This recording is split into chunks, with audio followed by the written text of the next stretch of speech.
Guys இந்த order எங்கேருந்து வந்ததுன்னா என் வீட்டு பக்கத்தில் இருந்து வந்தது கைஸ். 2 ஃப்ரெண்ட்ஸ் போடுற மாதிரி ரொம்ப சிம்பிளாக தான் ஆர்டர் பண்ணியிருந்தாங்க. 2 ஃப்ரெண்ட்ஸும் 12th முடிச்சுட்டு ஃபஸ்ட் இயர் காலேஜ் ஒன்றா போகிறதுனால இந்த பிரேஸ்லெட் ஆர்டர் பண்ணியிருந்தாங்க. 2 பேரும் வேறு வேறு கலரில் ஒன்றா போடுற மாதிரி ஆர்டர் பண்ணியிருந்தாங்க ஃப்ரெண்ட்ஸ். அந்த ஃபேமிலியில் எவ்வளோ தான் ரிலேட்டிவ்ஸ் இருந்தாலும் ஃப்ரெண்ட்ஸ் மாதிரி ஒரு நல்ல ரிலேஷன்ஷிப் எதுலேயுமே கிடையாது கைஸ்.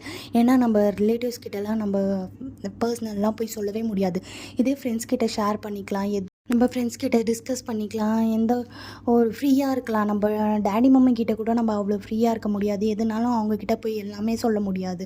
எது சொல்லணுமோ அதுதான் சொல்ல முடியும். ஃப்ரெண்ட்ஸ் கிட்ட அதெல்லாம் கிடையாது, எல்லாமே ஷேர் பண்ணிக்கலாம், ஒன்றா இருக்கலாம். அது ஒரு நல்ல ரிலேஷன்ஷிப் கைஸ். ஃப்ரெண்ட்ஷிப்ன்றது ஒரு நல்ல இது. ஆனால் பட் அது எனக்கு சின்ன வயசுலேருந்து எனக்கு எதுவுமே ஃப்ரெண்ட்ஸே கிடைச்சதில்ல. இவங்களுக்கு நல்ல ஃப்ரெண்ட்ஸ் கிடச்சிருக்காங்க. 2 பேர்கிட்ட நான் என்ன சொல்லிக்கிறதுனா, லாஸ்ட் வரைக்கும் சண்டை போடாத ஒற்றுமையாக இருங்க. எதுனாலும் சண்டை வந்துச்சுன்னா பேசி தீர்த்துக்கோங்க. சண்டை போடாதீங்க, சண்டை போட்டு பிரிஞ்சிடாதீங்க.